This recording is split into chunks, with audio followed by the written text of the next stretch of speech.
አሁን ባለንበት ዘመን አማና ድርሻውን በጠፋበት ቸክ ሰጥቶ መጥፋት ፋሽን በሆነበት ደውለን ማነሳ ተበዳሪ በበዛበት ክፉ ዘመን የነሱ ተምሳሌት ያስፈልገን ነው። አሁን ሰው በውርስ በገንዘብ በንዋይ ፍቅር ቤተዝምድናን በቆራረጠበት በውርስ በተባላበት ዘመን እነሱ ይናፍቁናል። አሁን በዚህ በሶሻል ሚዲያ ባበድንበት ዘመን ወጣቱ በፖርኖግራፊ በሰከረበት ዘመን ራቁት ገላም መልቀቅ ፋሽን በሆነበት ዘመን የሰሃባው አስተምሮት ያስፈልገናል። አሁን ላይክና ሼር ለማግኘት ሲባል የሰው ስም ማጥፋት በረከሰበት ዘመን በሬ ወለድ ወሬዎችን መንዛት ባህል በሆነበት ዘመን የዛ ትውልድ አስተምሮት ያስፈልገናል።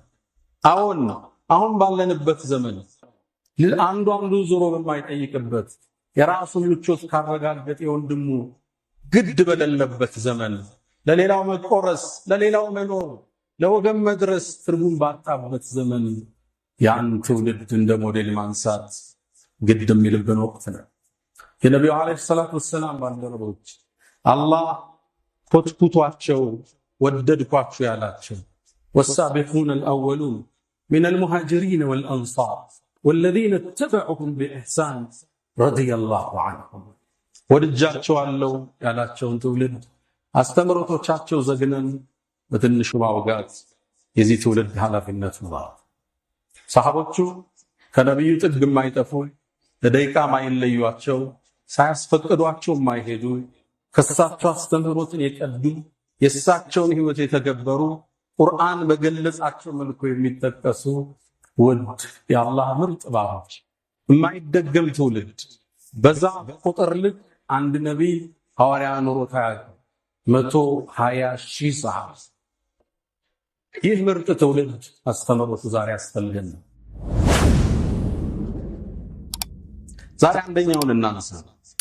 አላህ የተገረመበትን ባሪያ በምሽት ተመልክቶ ያዳነቀውን የአላህን ባለሟልነው ሰው ነብዩ አለይሂ ሰላቱ ወሰላም አንዴ አሰግደው ዒሻን ሲጨርሱ ከፊት ለፊታቸው ፊቱ የገረጣ ጸጉሩ የተንጨዋረረ አባራ የለበሰ ግለሰብ ተሰይሟል።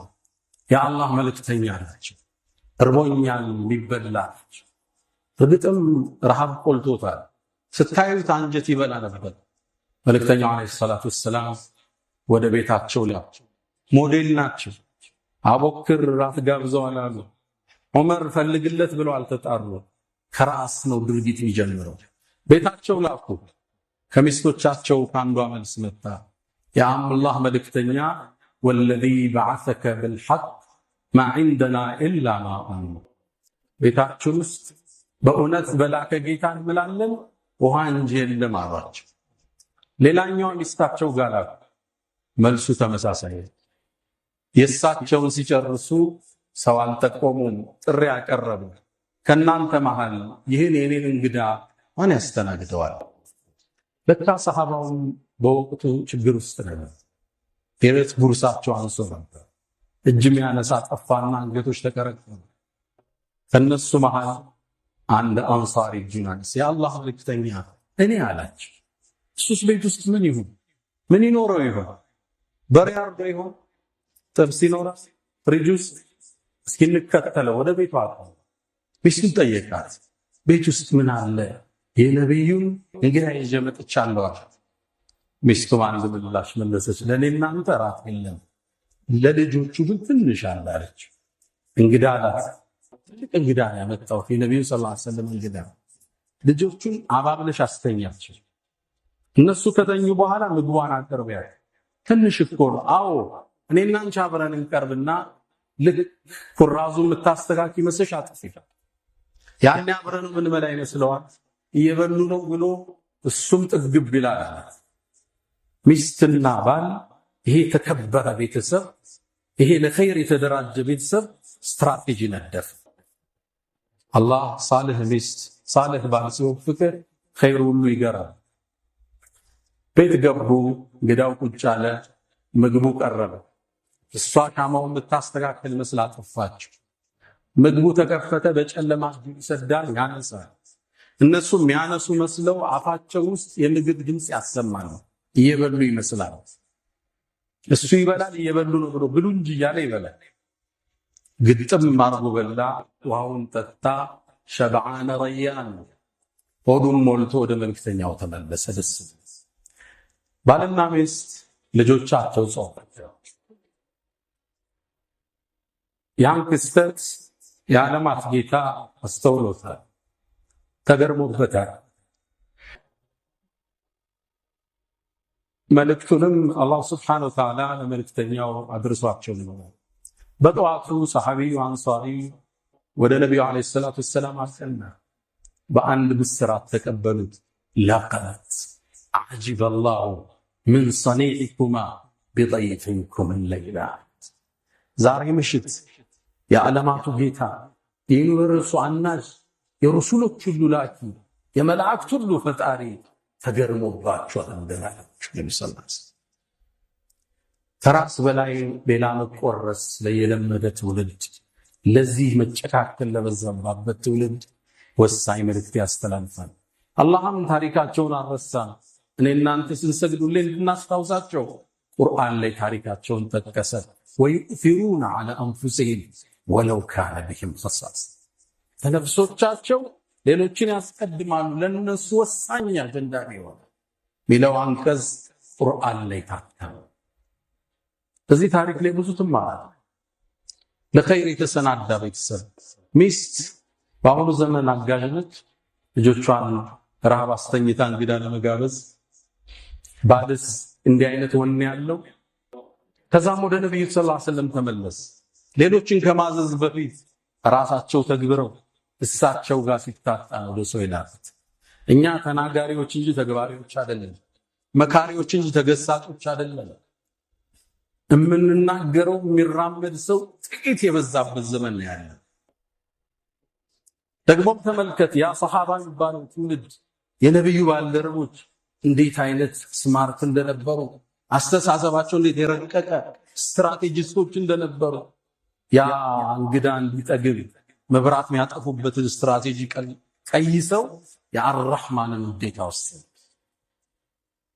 ሰሃበቱል ኪራም ከራስ በላይ ሌላው የነበሩ የወንድም ችግር ያሳሰባቸው፣ የወንድም የዕዳ ጫና ያስጨነቃቸው፣ ሰውን አካፍለው የሚያግሩ፣ የሌላቸውን ቆርሰው የሚሰጡ ጂሉ ሰሃበቱል ኪራም ረዲየላሁ ተዓላ ዐንሁም ወረዱ ዐንሁ። አላህ ወዷቸዋል፣ በሚሰጣቸው ነገ ጀነት ውስጥ ይወዳል። ሌላኛውን ታሪክ እናንሳ። አብዱላህ ብን አቲክ ይባላል። ይህን ስም ብዙ ሰምታችሁት ይሆን? ታሪኩ ቡኻሪ ላይ ተጠቅሷል። ነቢዩ ዓለይሂ ሰላቱ ወሰላም ትልቁን የዳዕዋ ጉዞ ሲያደርጉ ትውልድ ነፃው ላይ ሲበረቱ በርካታ ስንክሳር በዝቶባቸዋል።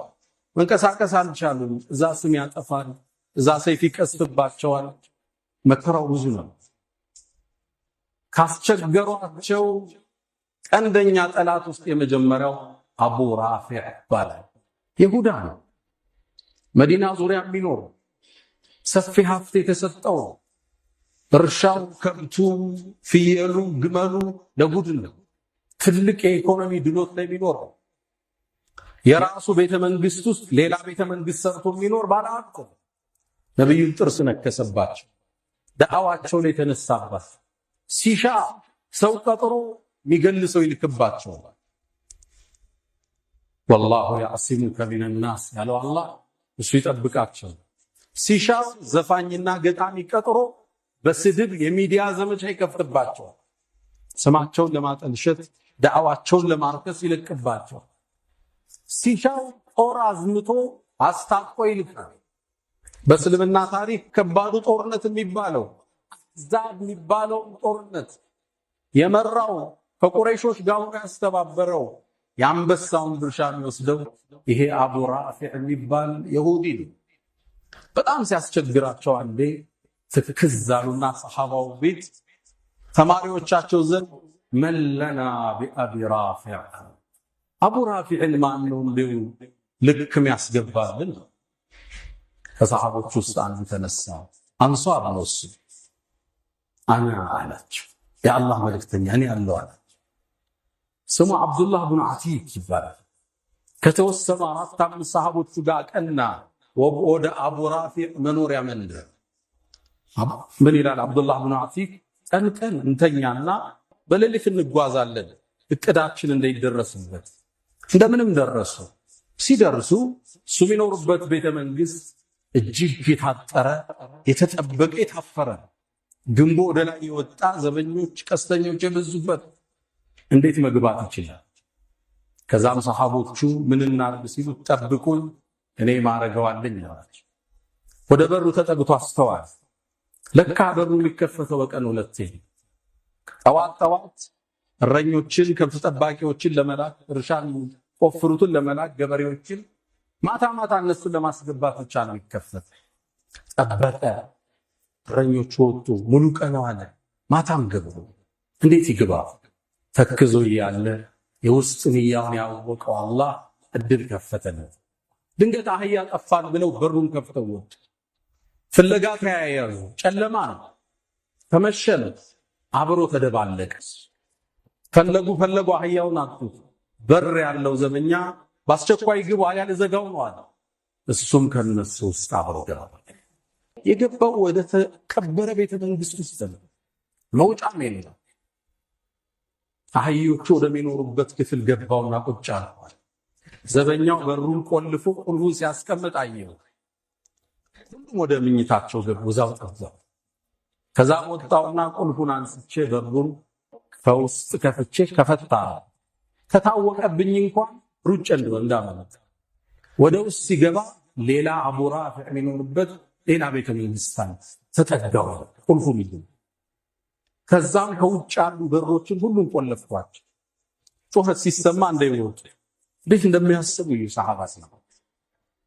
ወደ ውስጥ ጠጋስን አቡ ራፊዕ ከእንግዶች ጋር ተሰብስቦ ያወራል፣ ይሳሳቃል። ወሬው ስለ ነብዩ ነው። ወሬው እስልምና ማጥላሸት ነው። ሁሉም ወሬ ያወራል። ዝም አልኩት። ብገባስ እነሱ ይከላከሉለታል። ጠበቁ። ተለያዩና ወደ አልጋቸው ሄዱ። ውስጥ ገባው ከፈች። እነሱ የተኙበት ምኝታ ቤት ሁሉም ቆለፉ እንዳይወጡለት። ልክ ወደ ውስጥ ገባና ድቅድቅ አለ ጨለማ። እንዴት አቡ ራፊዕ እንዳለ ምኝታ ክፍሉ ደርሷል። ኢብኑ ሐጀር ረዲየላሁ ተዓላ አንሁ ስለሱ ታሪክ ሲተነትኑ አብዱላህ ብን አቲክ የአይን ችግር ነበረበት፣ የማየት በዚህ ላይ ጨለማ ነው። አቡ ራፊዕ እኔትዬ ማየው ነገር አጣው። አንድ ስትራቴጂ ቀየሰ። ስም ጠራ። አቡ ራፊዕ ብሎ ጠራ። ከዛ እሱ ለበይካ ድምፁን ወደ ሰማውበት ቦታ ሰይፌን ዘረጋው። መጣውታ ሙቷን ብዬ ስወጣ ሲያቃስት ሰማው።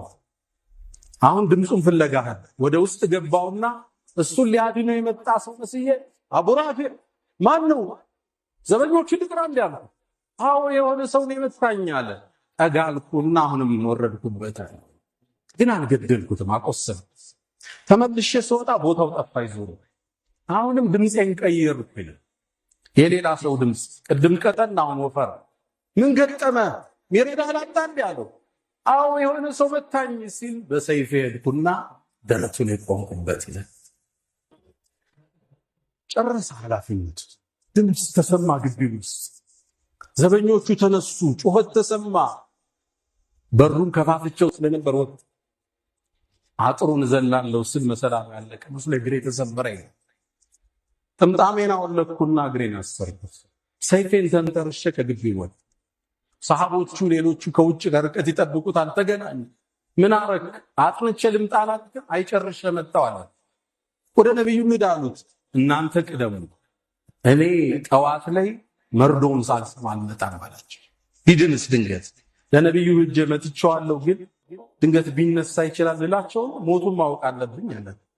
እነሱ ቀጠሉ። እነሱ አንድ አህያ ተተውለታል። በአረቦቹ ባህል አንድ ሰው ሲሞት የተከበረ ጠዋት ላይ ከላይ ወጣና ከማሳው ላይ ጥሪ ይደረጋል። አሁንም በጠዋት ተጣራ። እናንተ የሂጃዝ ሰዎች ወይ የሂጃዙ ባላባት አቡ ራፊዕ ዛሬ ሌሊት ተገድሏል ተብሎ ሐዘኑ ታወጀ። ያኔ ፈረሴን እያቀናው እየረገጥ ወደ ነብዩ አለይሂ ሰላቱ ወሰላም መጣ። ነብዩ አለይሂ ሰላቱ ወሰላም በደስታ ተቀበሉት። ተበሩንም ያውቁ ነበር። ገደልኩት አላቸው። አዎን አሉት ነቢዩ ዓለይሂ ሰላቱ ወሰላም። ከዛም ቀናልኩና የአላህ መልእክተኛ ግን እግሬ ያልኳቸው ያን የተባረከ እጃቸውን አንስተው እግሬ ላይ ያስቀምጡት በአላህ ይሁንብኝ ይላል። እጃቸው ሲነሳ እግሬ ህመም አልነበረው ይላል። اللهم صل وسلم وبارك على سيدنا ሰሃባ ስንል ለእስልምና የተሰው ሁለመናቸውን የሰጡ እንደማይመለሱ ያወቁ ወደ ሞት ጉድጓድ የሚገቡ ይሄን ድን በጠንካራ መሰረት ያቆሙ የተከበረ ትውልድ ሰሃባቱል ኪራም ለዲን የመደገፍ ወኔያችን በላሸቀበት የነዋይ ፍቅር ባራደብን ወቅት ላይ ያን የመስዋዕትነት ታሪክ ዛሬ መድገም በእኛ ላይ ግድ ይላል። አላህ ይወደዳቸው፣ ጀነት ውስጥ ከነሱ ጋር ላይ ሰብስበን። አላ ወፈዐሉል ኸይራት ወስተግፊሩ ረበኩም ፈጡባ ሊልሙስተግፊሪን